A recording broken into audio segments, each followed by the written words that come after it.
I am Cassidy Gard above the Las Vegas Strip. We're in a box. I'm going to be in here for 24 hours. I know you're amazed. We're also going to be interviewing Jim Carrey, Steve Carell, and Olivia Wilde for the incredible Burt Wonderstone. Now look at this! It's a terrible trick to do for children. What if they try and copy you? I'll sue them.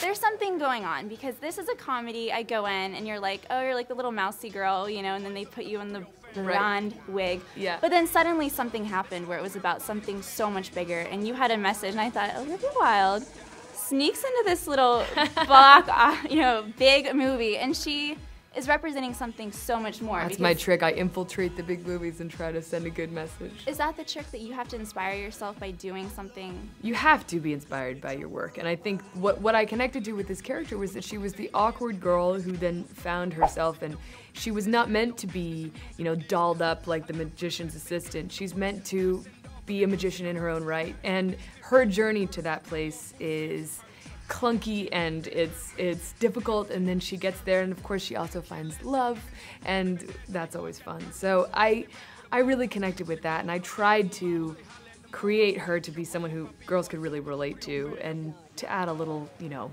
sentimentality. It really speaks volumes that when you lose your inspiration and you're not feeling it, yes, other people stop feeling it. And yes, in this chaotic world of the industry, when you have those times when you might get a little burnt out, what do you do for yourself that regroups you? I think you reconnect with the material that originally inspired you. So for me, it's going back and watching the films that made me want to become an actress, and you know, watching films that maybe, you know, Katharine Hepburn films, or even watching old, like, I was really inspired by comedians when I was little, and you know, I love like the Blues Brothers. I love watching old episodes of SNL. I love watching all different types of films, and it makes you remember why you're there, and you can usually get through any kind of, you know, difficult period if you reconnect with that. And do you have that moment where you're working with someone and you remember watching them as a kid?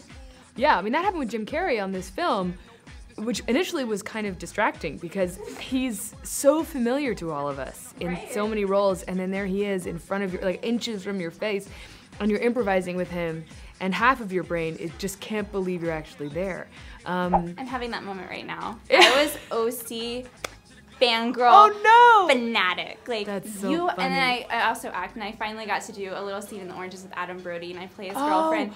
Oh, I want to see The Oranges. I haven't even seen it, but we had to hold hands all day, and now I'm sitting here and I'm like, it's Olivia Wilde. Like, that's so nice. Middle school, that was the show. When you became a lesbian, I remember that was, I took the bus in middle school, and that was bus talk chatter. Really? Oh yeah, and now you're brunette, and I'm like, oh, she's all grown up. That's so funny. I know that feels like ancient history, but I'm glad you enjoyed it. It's time for my final disappearing act. Where did he go? He has gone to a better place. Goodbye, Rance. He's under the bed. I know. Why you think they call me Mr. Worldwide?